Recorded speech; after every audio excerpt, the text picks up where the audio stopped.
Despite the protection of human rights being fundamental to our way of life, people in Australia are still vulnerable to abuse. Many live with their basic rights breached on a daily basis. On the 60th anniversary of the signing of the Universal Declaration of Human Rights, the federal government announced a national human rights consultation to gather opinions on how rights might be better protected. More than 40,000 Australians wrote submissions or attended public hearings, the largest community reaction to any consultation in the country's history. One of the things which is very strong in the Australian ethos is the notion of the fair go, and there is a very strong concern about people who fall through the gaps or through the cracks, particularly those with mental disabilities, people who are homeless, the disabled and the aged. There is a demonstrable need in the Australian community for stronger human rights protection. Now that need has been something that we have been researching here at UNSW, and we've also been linking in with a number of other researchers in Australia, not just in this state but throughout Australia and also internationally. The committee, obviously we were drawn from as people of very different backgrounds. You had Mick Palmer, who'd been Federal Police Commissioner, Mary Kostakidis, who'd been very prominent as a national newsreader and involved in quite a lot of civil liberty type issues and the Republic debate, and Tammy Williams, a young Indigenous lawyer from Queensland. Tammy had been involved on the Howard Government's National Indigenous Council, and myself, who'd been involved in a whole range of issues, particularly on Indigenous and refugee rights here in Australia, and issues to do with human rights in places like Cambodia and East Timor. So quite a mix. Mary Kostakidis was fond at times of announcing that there she was, a well-known atheist, in a committee which was being chaired by a Jesuit priest. So we had a broad range of views. The committee's final report made 31 recommendations. The most controversial, that Australia should adopt a Charter of Human Rights and give the High Court the power to declare laws incompatible. Those who would be opposed to a Human Rights Act rightly point out that Australia is a pretty good place to live in, and that there are lots of complexities with our federal constitution, and that also in terms of Victoria and the ACT, that it's early days, they've got charters, why not wait for some time, see if there are any real benefits that flow from them. For example, can we say that life in Victoria is now better than it is in New South Wales, or vice versa? So those sorts of questions get put forward by the opponents. Those who are in favour of any sort of Human Rights Act often point to the fact that, of course, Australia is now one of the few Western democracies that doesn't legislate in this sort of way, and would raise questions about whether or not we're going to have judicial isolation from the rest of the world.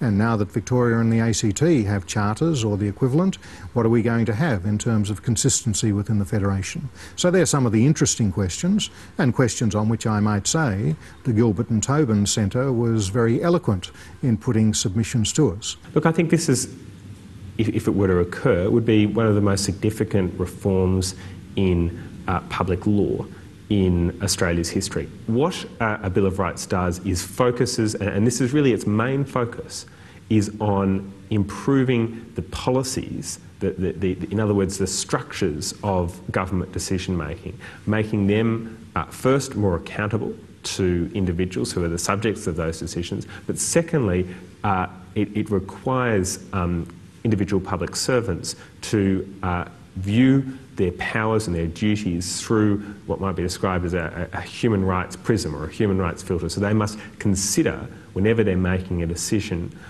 what would be the likely human rights impact of that decision. There are examples of departments having policies that abrogate human rights for no good reason. So, for example, a report a few years ago found that migration agents were in a habit of picking up suspected non-citizens on a Friday, keeping them over the weekend because no one was there to process them on the Monday, discovering those citizens and releasing them. So people were detained for 3 days for no good reason. In the field of human rights, the key must always be on preventing the abuse from occurring, because once someone's human rights have been violated, there's a real limit to what the law and the legal system and government more generally can do. People with disability have been a forgotten element of social policy and human rights protection for a long time, and that was demonstrated quite clearly in the recent developments of the United Nations with the Convention on the Rights of Persons with Disability. They were the hidden element of human rights protection, And so the consultation has been the opportunity to bring that debate home. Australia ratified the Convention on the Rights of Persons with Disability in July 2008, and with that brought an energy to including disability into the debate. So the national consultations were an incredibly important advocacy tool to demonstrate that people with disability experience human rights abuses on a daily level in their inability to be able to access and participate in society. And there needs to be mechanisms so they don't maintain an invisibility and so they can be active participating members of the society. What was taken off the table at the outset was the possibility of constitutional change.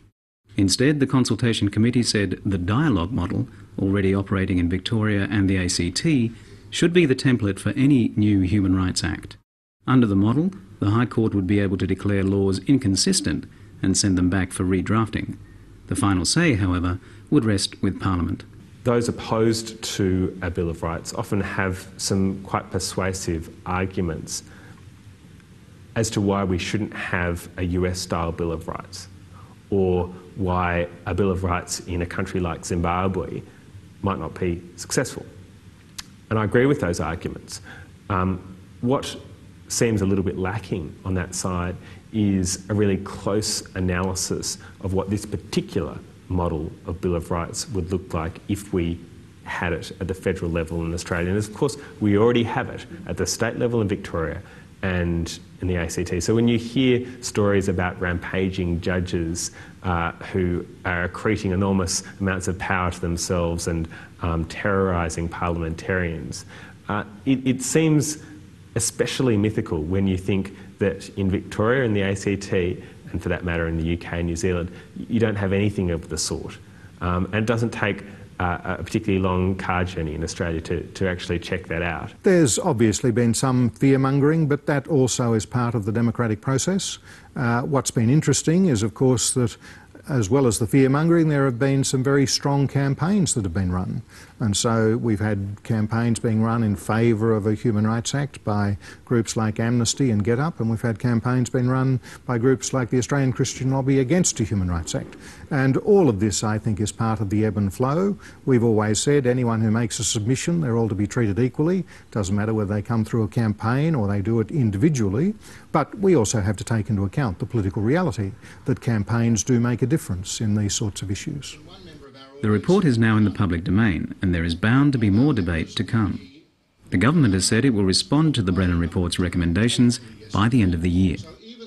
I think any federal government would have to take this report or this series of consultations seriously, not because of what we've written or who we are as committee members, but when you have over 35,000 citizens putting in submissions to an inquiry, and more to the point, when you have over 6,000 people coming through the doors to engage in 2-hour consultations, giving up their time, I think that's a fair indication that there is some community sentiment out there. So I think it would be good for government to be attentive to those sorts of issues. But mind you, in where and which way government acts, there are a lot of very complex constitutional, federal, state issues to be addressed, and on those sorts of questions I would think there'll be some very detailed considerations to be made by government before we get a full response. I'd like to see an Australia that protects human rights and that provides fair treatment to all people in our society, not just the majority but also the minority and the disadvantaged and marginalised. I think a Human Rights Act is the best way to do that. I'd like a Human Rights Act to be a symbol for Australians of the things that we hold most valuable in our society.